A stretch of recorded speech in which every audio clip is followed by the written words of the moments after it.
Awesome. Right. So the first question is from Susan Gale. And she's asking, so Susan is, she says, I hold space for people to understand their intuition is source and how it benefits all the beings and how each person has unique symbols.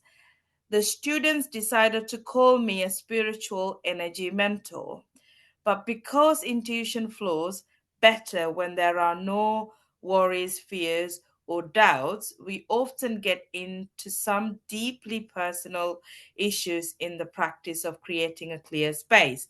So that's the kind of the context. And the question is, what do you do when clients think you're a personal friend?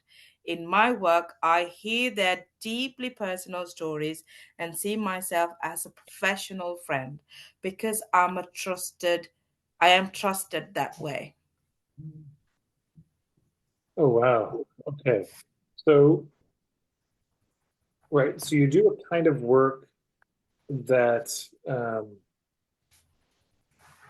really gets into the guts of things. And people are starting to share some very vulnerable things they may not only not have shared with anyone else, they might not have admitted to themselves. So there's a real intimacy there. And they may start to see you as a friend, not just somebody they're paying or in a professional sense. And how do you manage that? Uh, I don't know exactly. I suppose this is therapists do a lot of work on this, around the projection, around the ways that clients will, well, because I feel this way, sometimes this will turn into romantic feelings, or yeah, they start to imagine that you're their pal, and then the boundaries can get blurry, and now they're texting you, or so it really depends your understanding.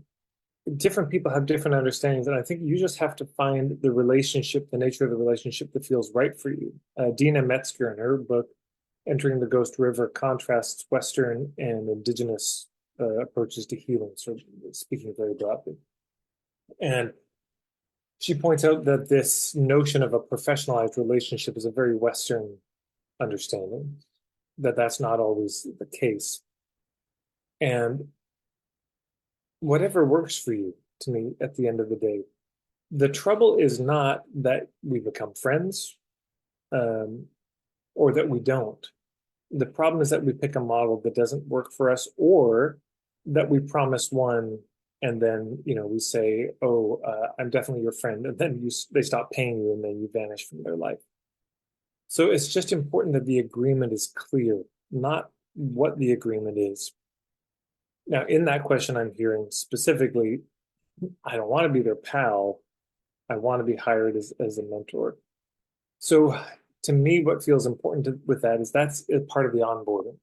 And even more so, it's a part of the marketing and the filtering, where it's just like, look, here's what this is and what it isn't. What it is somebody who can support you and listen to some really vulnerable things. What it's not is, yeah, I'm not your best friend. Because your best friend can listen, but they don't know what questions to ask. They don't know how to help you work through it necessarily. So this is a different thing. Also, if this becomes a real consistent issue, two things. One is, yeah, in the onboarding, in the very first session, this gets talked about directly. It's like, look, this just isn't that. Yeah, if you stop paying, we're just, I got to sustain myself too, and I can't manage all the relationships. And it's not that I don't have any interest. It's just, um, or there may not be any connections developed, but this is what it is, just so that it's clear, so nobody's disappointed. Because if we have an unclear agreement, two things happen. One, we get drama, and they get disappointment. So we don't want those things. So good for it to be clear in the marketing, good for it to be clear in that first session that that's laid out, that there's no fuzziness about that. And in some ways, it's often better to be a bit of a hard ass up front, and then you can soften a little bit rather than pretending to be soft and then you harden and people get confused about what happened.